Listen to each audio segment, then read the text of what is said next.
जय हिंद साथियों, कैसे हो आप सभी दोस्तों। उम्मीद है कि आप सभी अच्छे होंगे और स्वस्थ होंगे। दोस्तों आज हम आपके लिए वाच्य के बारे में बताएंगे। हिंदी की क्लास लेकर आए हैं, वाच्य किसे कहते हैं और वाच्य के कितने प्रकार होते हैं। ठीक है दोस्तों। वाच्य, दोस्तों वाच्य के 3 भेद होते हैं। कितने? 3 भेद होते हैं। सबसे पहला जो भेद है वह है कृतवाच्य, और दोस्तों उससे अलग जो है क्रमवाच्य है नंबर 2, और नंबर 3 क्या है? भाववाच्य। ठीक है दोस्तों, वाच्य 3 प्रकार के होते हैं। सबसे पहले आता है आपका क्रमवाच्य, फिर दोस्तों भाववाच्य, और उसके बाद जो आता है वह आता है कृतवाच्य। ठीक है, यानी वाच्य के 3 भेद होते हैं। सबसे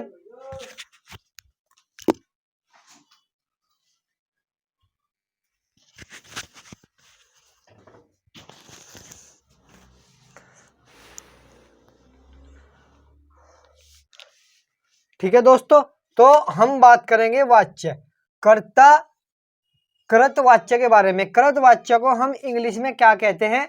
एक्टिव वॉइस। ठीक है, क्रमवाच्य को क्या कहते हैं? Passive voice.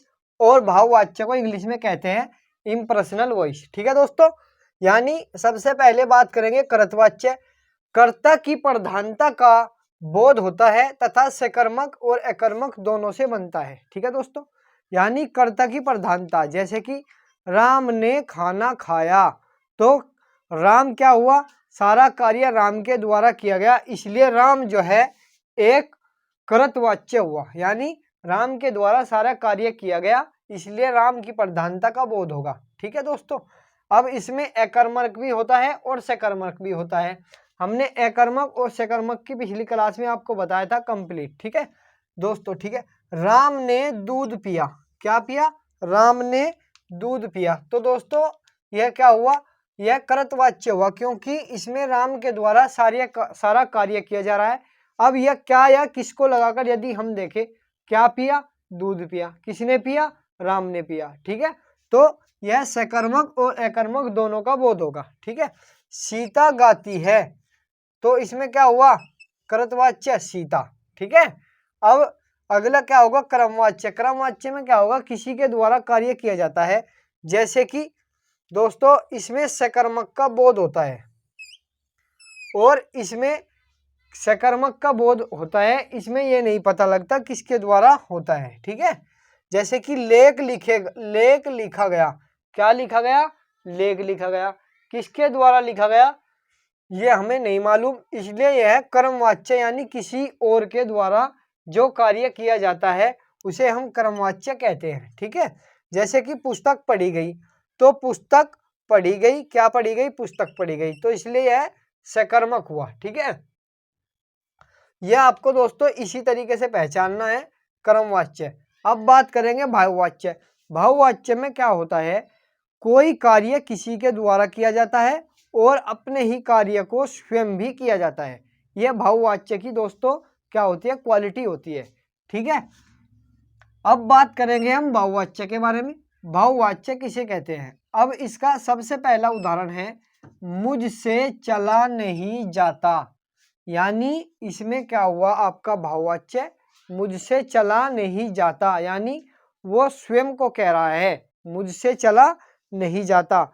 जैसे कि राम से खाया नहीं जाता, उससे हंसा नहीं जाता। ठीक है दोस्तों, उससे रोया नहीं जाता, और नेगेटिविटी की भावना उत्पन्न होती है, जैसे कि सीता से हंसा नहीं जाता। किससे? सीता से। जैसे कि राम से खाया नहीं जाता है, राम से खाया नहीं जाता है। ठीक है दोस्तों, वह हंसता नहीं है, वह हंसता नहीं है।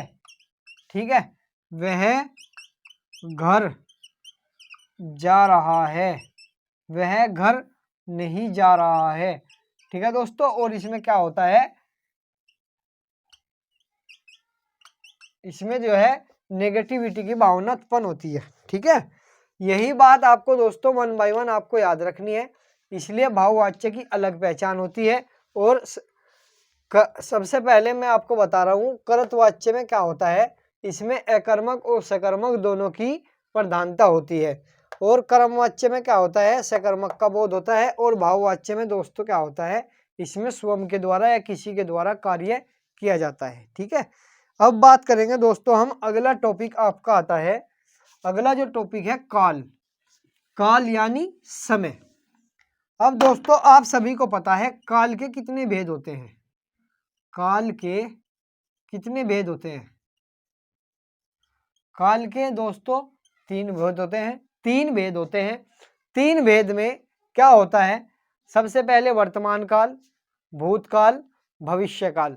अब वर्तमान काल के 6 प्रकार होते हैं, भूतकाल के भी 5 प्रकार होते हैं, और इसी तरीके से भविष्य काल का सिर्फ और सिर्फ 3 प्रकार होते हैं। ठीक है दोस्तों, हम इसके 1 बाय 1 आपको सभी काल के बारे में पढ़ाएंगे। यदि कोई छात्र नया है, प्लीज़ आपसे रिक्वेस्ट है चैनल को सब्सक्राइब करें और ज़्यादा से ज़्यादा लाइक करें, शेयर करें।